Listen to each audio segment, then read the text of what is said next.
Oh, hello, I'm your neurofabulous friend, late diagnosed AuDHD, and today I am the person who just spent too long internally negotiating with myself about whether to make myself a cup of tea. Not because I didn't want a cup of tea, I definitely wanted a cup of tea, but my brain decided in the moment that someone expected me to make it, and even if that someone was me, I felt like I was being demanded upon, and my nervous system doesn't love that.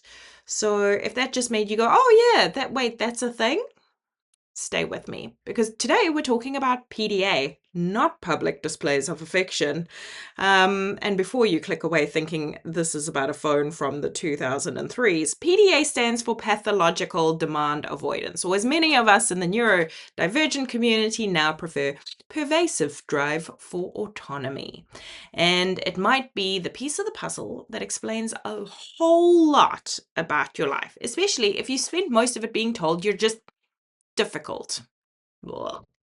So hopefully by the end of this video, you're going to understand what PDA actually is, what the research tells us about it, and why it's frequently missed in women and late diagnosed ADHD adults, and what it looks like on the inside versus what other people might see from the outside, and how it connects to burnout in a way that is completely different from regular autistic burnout, and what actually helps.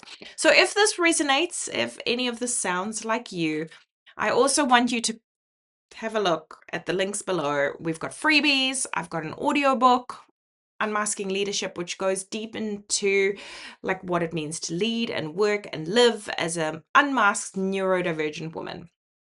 Everything's in the description below. How are our fabulous friends? So, kia ora.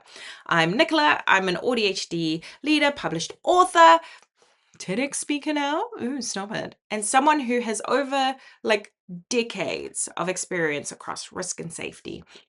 And everything I share is always grounded in real research, not just like content trends. I also know what it's like to be the woman in the room that gets labeled as too intense, too resistant, too much, and to spend years trying to figure out what is actually going on. So PDA was part of that picture, and I want to put it in front of you today so you can decide whether or not if it's part of yours. So if you're new here, welcome. This is a community. Hit subscribe so you never miss a video, and drop a comment below. Have you ever been called difficult or defiant or too stubborn? I want to hear it. I do. Let's talk about it. So let's start at the very beginning. Whew. What is PDA? PDA was first identified in 1983 by a developmental psychologist named Elizabeth Newson. She used to describe it like a group of children within the autism spectrum who showed an obsessive resistance to ordinary demands of everyday life, and who did it in a way that was clearly driven by anxiety and not defiance.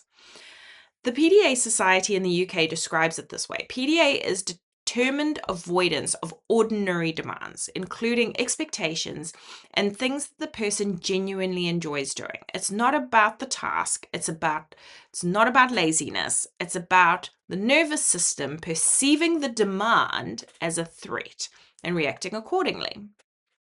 Interesting. Now, here's something that also might land for you.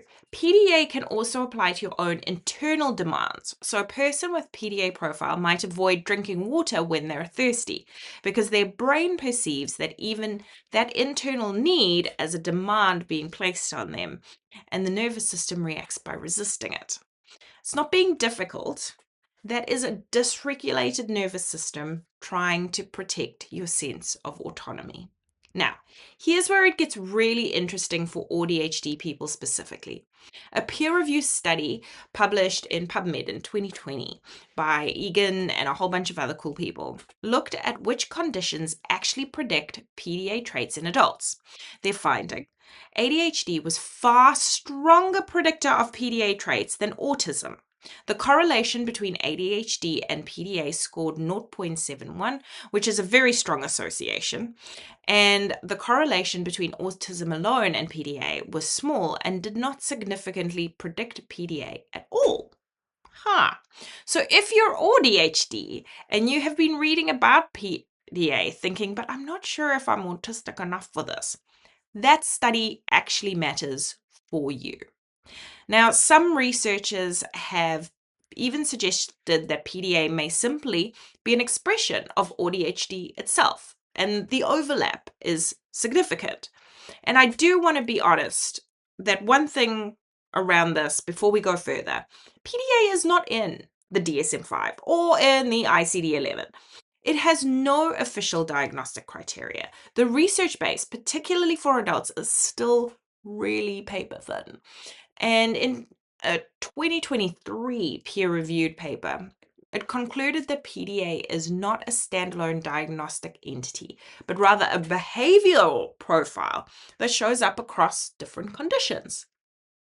That does not make your experience any less real, just to be clear. It just means that the research is catching up to what lived experience has been telling us for a while. Now, if this is already starting to make sense of some things for you, share this video with someone who needs it and subscribe if you haven't already. There is so much more around this on this channel, so please stay along. So let's talk about what it actually looks like, because the way PDA is described in research doesn't always match the way that it shows up in late diagnosed women. The textbook picture of PDA is the child who refuses everything loudly. I'm not going to put on my shoes. Who argues, who escalates, melts down when pushed. And yes, that is one face of PDA. But there is another face, and it's the one that most women with PDA profile are living with, and it's called internalized PDA. PDA North America describes it like this. Internalized PDA hides behind compliance, high masking, fawning, perfectionism, and withdrawal. You appear polite, helpful, eager to please. You comply on the outside, but you're trapped on the inside, and often without knowing you're feeling trapped. And over time, that internal pressure builds, and it builds into anxiety and depression, or what those of us in the neurodivergent community call burnout. And the research backs this up. In a 2024 peer-reviewed phenomenological, that's a new word for us to use, phenomenological study, published in the Journal of Autism in Adulthood. Didn't even know that was a journal until like this week. What a cool journal. By Kenny and Doyle. They explored the lived experiences of adults with PDA, and one of the participants described a long history of masking difficulties across adulthood, feeling misunderstood and out of place, feeling like a fraud. Serious and significant impacts of demand avoidance on daily life and at home were described specifically by females aged 30 to 50. Isn't that my demographic? Isn't that this community? Just say it out loud. Another participant in that same study used the phrase the wrong kind of victim to describe her experience. She was highly intelligent and capable on the outside, while simultaneously having significant unmet support needs. The system could not make sense of her because she did not fit the expected picture of someone who was struggling. So if you've ever been told that you're too smart to be having these problems, that phrase might resonate. The PDA Society in the UK outlines the core characteristics of the PDA profile. So let me walk you through them because I want you to hear them in plain language. 1, avoidance of everyday demands, including things you might actually want to do, not just things you dislike, things you love, things you choose. Your brain still resists them once they feel like an expectation. 2, an overwhelming need to be in control or avoid being controlled.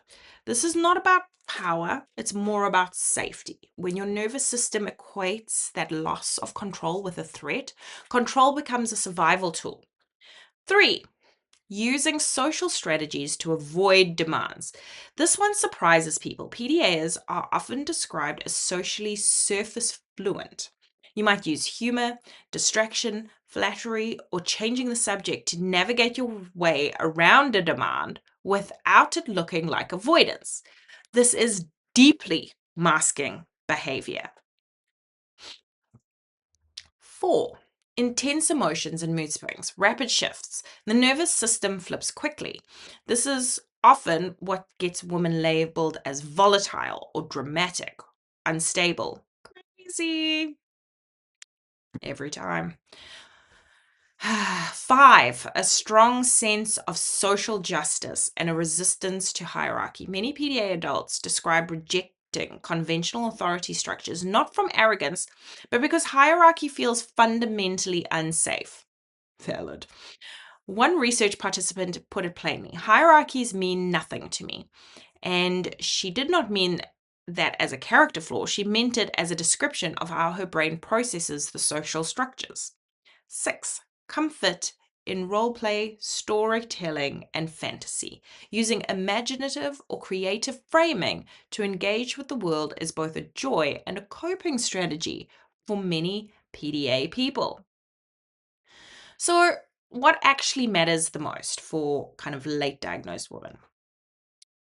What people see as stubbornness or defiance, laziness, inconsistency, someone who is capable one day and completely non-functional the next, someone who is delightful in social settings but apparently falls apart at home, someone who refuses reasonable requests, someone who is frankly just difficult.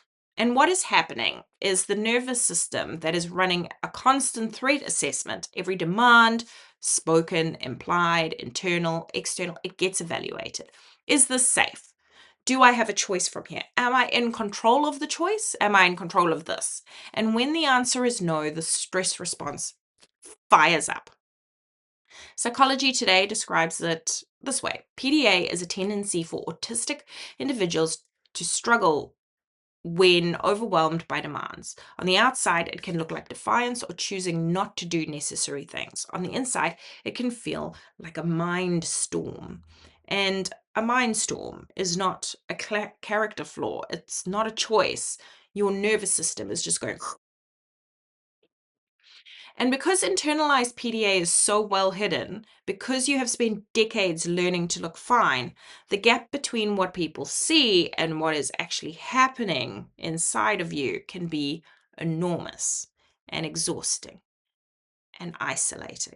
So I want to stop here and just say, if this is landing for you, if you're watching this and feeling that particular mix of relief and grief, that is valid.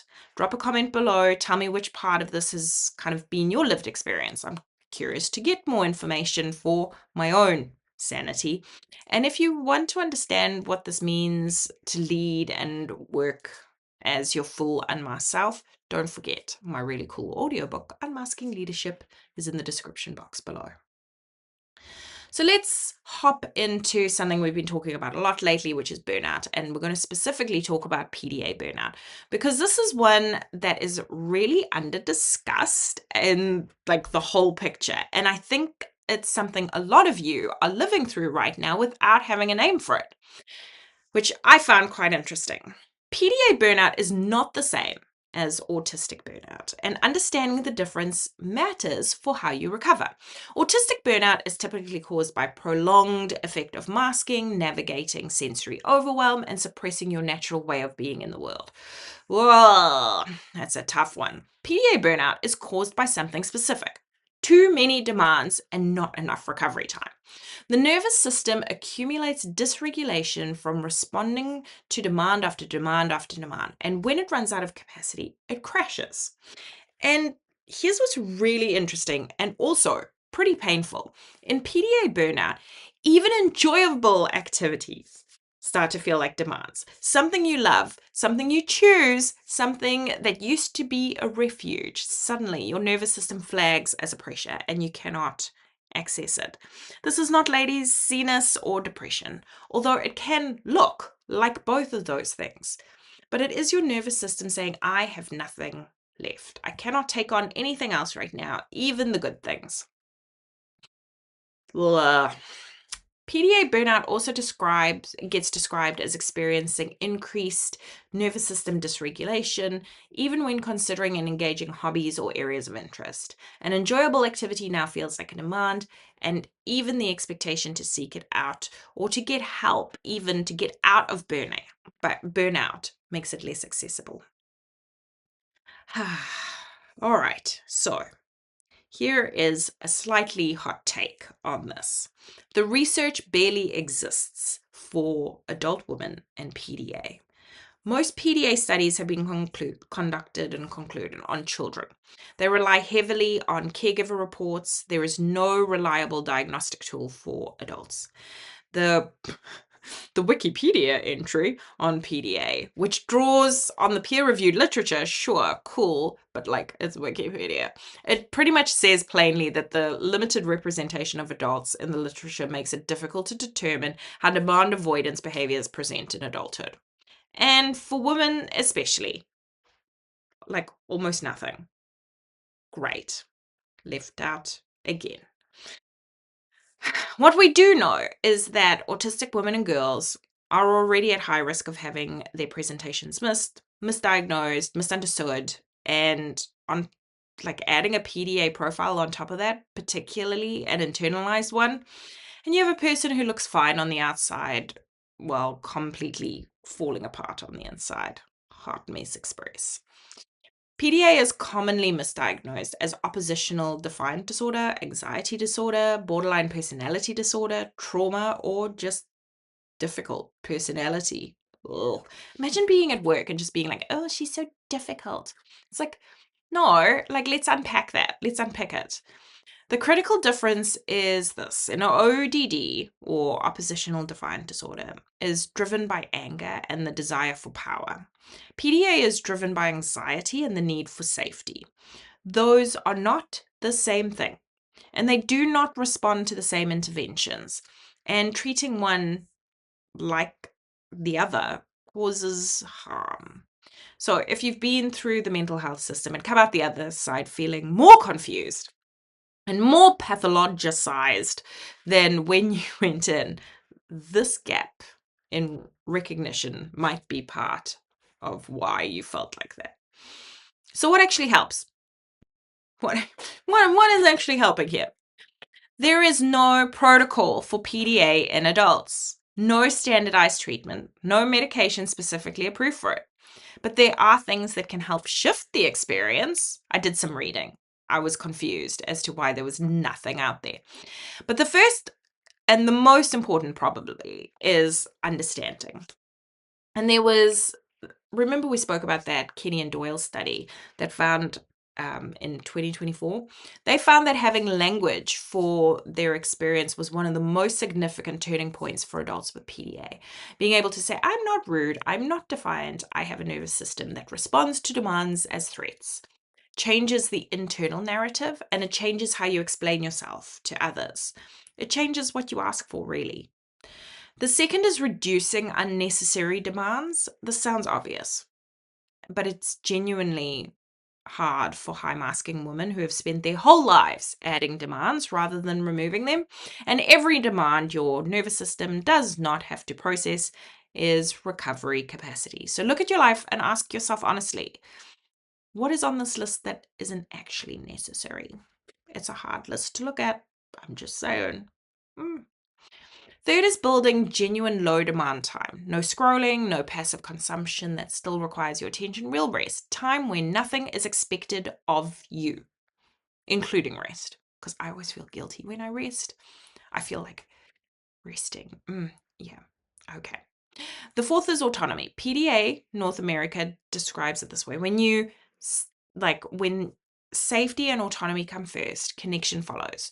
So does learning, growth, and genuine cooperation. Supporting PDA nervous system means finding ways to give it a genuine choice and control in your work, your relationships, and your daily rhythms. Not a fake choice, not a trick you choice, a real choice.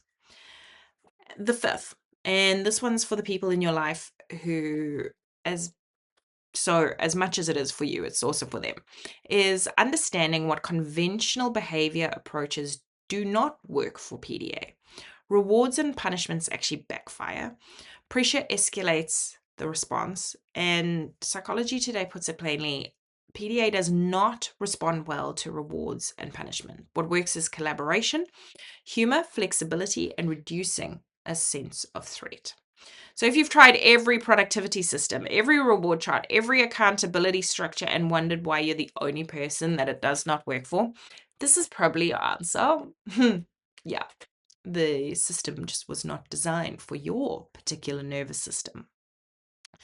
So if this video helped you understand yourself even a little more today, please like it and subscribe. It genuinely helps this content reach other people who need it. And if you want to go deeper into what it means to unmask, to lead, to work as a neurodivergent woman without burning yourself out in the process, please. My audiobook is available, like, it's $3, dude. Like, that's not a lot. I wrote it for exactly this reason. So you would never stop being hard on yourself. How's that for demand? You've never been difficult. You've just got a nervous system in a world full of demands, doing the best that you could do with no map. Now we have a map, but it's maybe one of those secret ones that you've written with lemon juice and put in the oven with tea.